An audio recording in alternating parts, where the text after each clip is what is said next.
Tu as cette voie-là pour exploser et montrer qui tu es. Donc, on peut penser qu'on devrait obligatoirement forcer tous les acteurs à faire du one-man show de sketch, parce que entre les sandwicheries des sketchs qu'ils font, tout d'un coup, ça les débonderait de parler au public, et les forcer de parler au public, les forcer de se libérer, etc.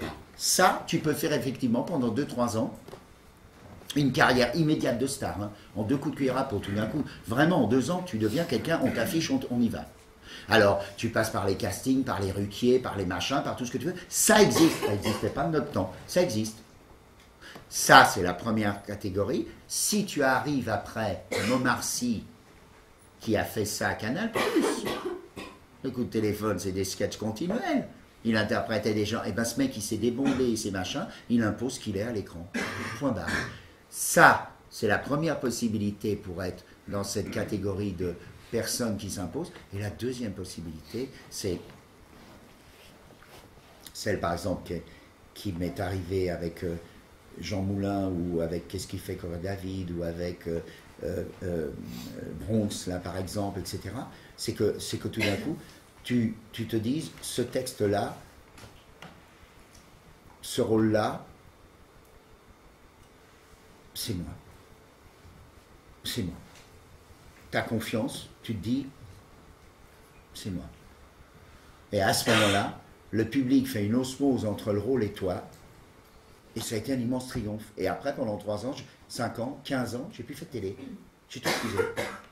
J'ai tout refusé. J'ai pas trouvé un truc à la télé depuis ça, où je me suis dit, voilà, j'ai tourné Zodiac et tous les feuilletons de l'été, toutes les sagas, pour des raisons purement commerciales, pas d'argent, de trucs, mais de popularité, 13 millions de gens, 15 millions de gens en France et à l'étranger, des centaines de millions, parce que comme ça, quand je vais au théâtre, ah bah attends, il y a au théâtre, dans les coins les plus retirés et tout, on sait qui je suis, mais ce qui compte, c'est que tout d'un coup, effectivement, tu trouves comme ça, une dizaine de fois dans ta vie, quelque chose qui te correspond. Alors c'est très risqué, mais si tu arrives à avoir ça, c'est extraordinaire. Et tu peux l'avoir à n'importe quel âge. Ce qui est sûr, c'est que c'est un métier, le théâtre, qui est comme l'armée ou le sport. Tu ne te bats pas aujourd'hui avec les tanks de 1940, tu ne te bats pas avec les avions, les hélicoptères d'il y a 30 ans, tout évolue. Tu ne te bats pas au théâtre avec les mêmes armes qu'à notre époque. J'explique. Quand je parlais du travail du texte, c'est évidemment par la voix que ça sort. Or, il se trouve que les théâtres ont beaucoup changé. Et que il y a des acteurs, tu les entends, tu te dis, mais pour qui ils jouent? Tu as l'impression qu'ils jouent pour quelqu'un qui n'est pas toi dans la salle. Tu as l'impression que c'est pas qu'ils jouent pour eux-mêmes, c'est qu'ils jouent pour le metteur en scène ou qu'ils jouent pour l'auteur, tu sais pas. Leur voix est pas normale, rien n'est normal. Puis tu as des acteurs, le contraire, où tu te dis, si je les dérange, il faut me le dire, je m'en vais. Tu as l'impression que tu te dis, excuse-moi, c'est pas du cinéma, mais là, vraiment, sans déconner, on est là, quoi, quand même. Vous vous regardez, vous vous parlez, vous faites le truc, mais je sais pas, j'ai l'impression que je vous dérange, moi, je m'en vais. Et entre ces deux extrêmes, il y a une zone qui est magnifique, mais qui ne peut exister où les acteurs surjouent pas, où le son n'est ni trop fort, ni trop machin, mais elle ne peut exister. Et c'est juste ce que je voudrais vous faire comprendre, que si tout le reste est au même niveau, si les décors, si la lumière, si les costumes, si la mise en scène, la mise en place, si tout n'est pas à la même note, tu ne peux pas faire ton métier d'acteur. Quand tu vois la villégiature de Françon, chaque costume de Renato Bianchi, il vaut plus cher que mon décor de Bronx. Je ne plaisante pas. Le décor de Bronx, il a coûté, vous êtes bien assis, 8 000 €. Normalement, il vaut 80 000 €. Et un costume de Renato Bianchi, ça vaut 10 000 €. Et il y en a 30. 300 000 €. Voilà ce que coûte la villégiature de Françon. Et je ne te parle pas du prix du décor. Alors quand tu es dans des costumes et dans des décors pareils et dans une mise en scène superbe de Françon, une écriture scénique et tout, les machinaux, le truc, tu peux faire ton métier d'acteur. Comment tu veux le faire quand tu es obligé de faire ce que beaucoup d'acteurs font? Tu joues toi-même le décor, tu joues toi-même le costume, tu joues toi-même les lumières. T'as rien dans les mains, t'as rien. T'es obligé de tout faire. Alors tu surjoues, t'as pas confiance, tu deviens trop dramatique dans tel moment, parce que comme la lumière n'est pas une lumière qui te met déjà... Tu sais, on peut reprendre les films, changer la lumière des films, tu verras que des acteurs qui sont soi-disant sublimes, ils sont nullissimes dans une lumière de merde. Et tu reprends les films de Hitchcock et tu t'aperçois que la lumière c'est 50% du film, et tu t'aperçois que la musique c'est 30% du film, et tu t'aperçois que les costumes, les coiffures, le maquillage c'est encore 10%, et tu te dis bah il reste plus que 10%, Ingrid Bergman, Cary Grant, etc. Et ils les font les 10%, mais ils ne sont que 10%. Aussi autre chose, c'est que si c'est la voix qui est donc la technique, qui est donc ce que je disais, les 90% du rythme. Notez bien, si ça part mal, la représentation ou la scène, arrêtez. On ne se rattrape jamais d'un mauvais départ. Arrêtez. Vous commencez la scène, ici, n'en parlons pas, vous arrêtez. Et vous dites. Excuse-moi, je recommence. Point barre.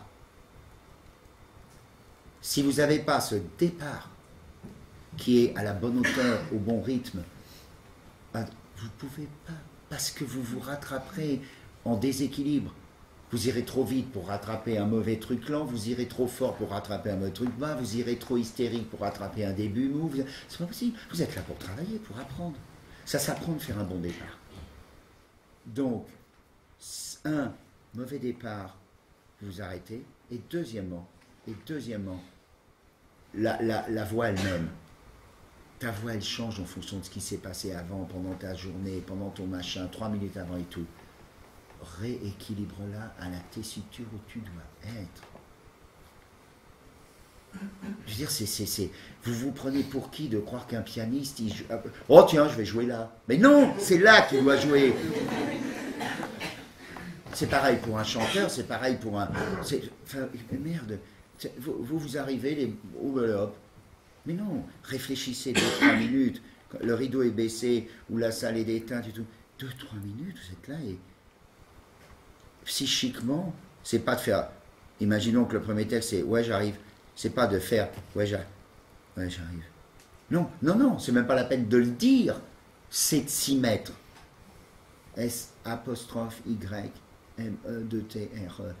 S'y mettre. Tu te graves ça sur ton poignet, s'y mettre. C'est tout. Il suffit de s'y mettre. Et il y a des gens, ils jouent le soir, ils ne s'y mettent pas. Et de toute la représentation, ils ne sont pas là. Ils tournent toute la journée, ils ne s'y mettent pas. Et voilà, il suffit sur un tournage de télé, en plein milieu, excuse-moi, tu t'y es mis? Quoi? Non, t'es là en ce moment? T'es là? T'es en train de tourner? T'es en train de travailler? Ah bon? J'ai l'impression que t'es ailleurs. Et cette capacité-là, donc, c'est une chose technique, mais si la voix, c'est pour le texte, vous n'avez qu'une seule autre chose,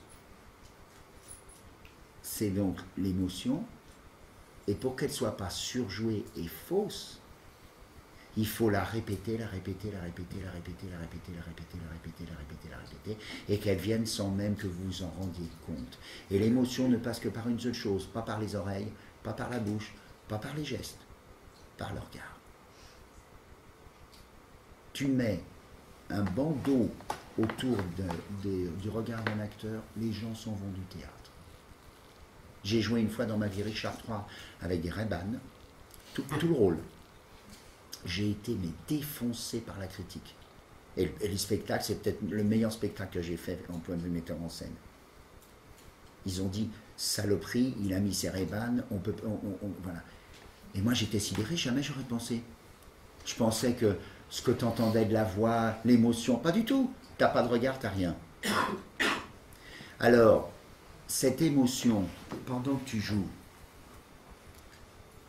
c'est impossible que intellectuellement, ton intellect se dise, maintenant tu passes à ça.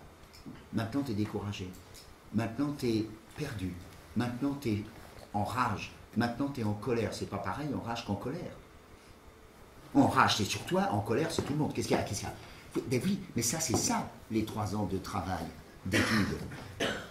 C'est d'avoir un magnétophone, un ordinateur ici à l'intérieur, qui fait que t'appuies, boum, c'est la rage, t'appuies, c'est la colère, t'appuies, c'est le désespoir, t'appuies, c'est le déchirement. C'est pas pareil, désespoir que déchirement. Déchirement, c'est quelque chose qui fait mal. Désespoir, c'est quelque chose qui te prend. Bon, eh bien, toutes ces milliers de petites touches, de couleurs, de sentiments, c'est pas pendant que tu joues que ton intellect les amène. C'est faux.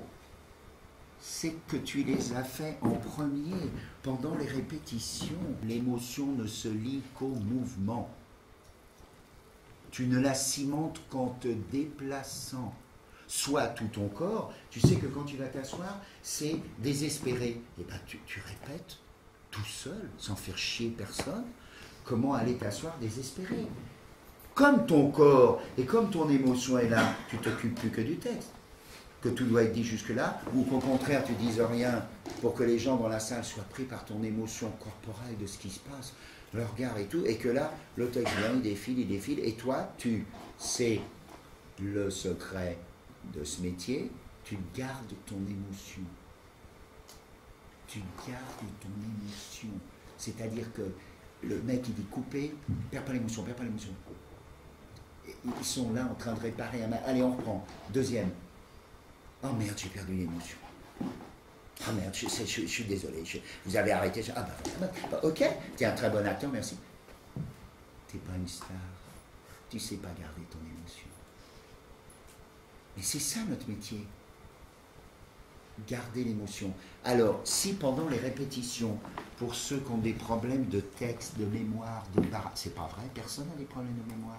Parce qu'au lieu de mémoriser intellectuellement, c'est physiquement qu'il faut mémoriser. Quand tu mets l'émotion exacte sur ces 3 phrases, sans parler du rythme, les 3 phrases, tu ne te tromperas plus jamais. Vous voulez que je vous dise mon secret? Je vais vous le dire. Zeffirelli m'a pris pour jouer Lorenzaccio, et puis il m'a dit, je suis obligé de prendre Claude Rich parce qu'il est très... Giscard d'Estaing adore Claude Rich, il voudrait qu'il rentre au français. Est-ce que tu es d'accord pour... Oui, c'est extraordinaire. Est-ce que tu es d'accord pour que Claude joue Lorenzaccio? Tu le joueras après, au bout de 50 représentations. Je dis, aucun problème, tu rigoles. Claude Rich, c'est sublime qu'il entre au français et tout. On fait, je joue Tebaldeo, Claude joue Lorenzo, et puis malheureusement, au bout de 10-12 représentations, il se fout de la cheville. Et je reçois un coup de téléphone de Dux me disant, dans 4 jours, vous reprenez le rôle. Vous êtes prêts? Et moi, comme j'avais dit à Zeffirelli et à Dux, oui, bien entendu, j'allais le reprendre aux 50, je n'étais pas prêt du tout, je n'avais pas un mot du texte. Lorenzo. Mais je savais ce que voulait Zeffirelli, puisque j'ai fait toutes les répétitions. Je dis, mais monsieur l'administrateur, je fais comment? Vous savez combien de jours j'ai eu pour faire Lorenzaccio? 4. En 4 jours, tu étais le mercredi, le samedi, tu jouais. Donc j'ai passé 2 nuits, sans Zeffirelli qui était reparti à l'autre bout du monde et qui m'appelait, 2 nuits à cimenter sur les émotions le texte. Et ça veut dire que les déplacements, c'est rentré comme ça, j'ai pas fait une erreur et ça a été un triomphe. Et quand je joue une pièce, depuis ce moment-là, je fais des trucs que vous rendez pas compte, mais simplement la main comme ça, c'est une phrase. Et mon corps n'arrête pas de bouger sur des trucs dans lesquels j'ai cimenté le texte et je ne me rends absolument pas compte des émotions que j'amène. C'est le corps qui, comme si ce n'était pas moi qui le dirigeais, et c'est invisible. Pendant les répétitions avec Steve, Suissa, il me disait, ça sur le texte, ça veut ça c'est ça je veux ça je veux ça, et je faisais rien. Je faisais rien, je l'écoutais, j'étais là sur scène dans le décor qui se construisait et tout, et je disais oui, mais je ne le faisais pas tout de suite, parce que je ne voulais pas faire semblant de le faire, je ne voulais pas surjouer, et Steve a été formidable, parce qu'il m'a fait confiance. À 4 jours de l'arrivée, on n'avait pas filé la pièce. Et je savais, phrase par phrase, geste par geste, ce qu'il fallait faire. Et moi, je le cimentais. Et à 3 jours de l'arrivée, on a fait un premier filage.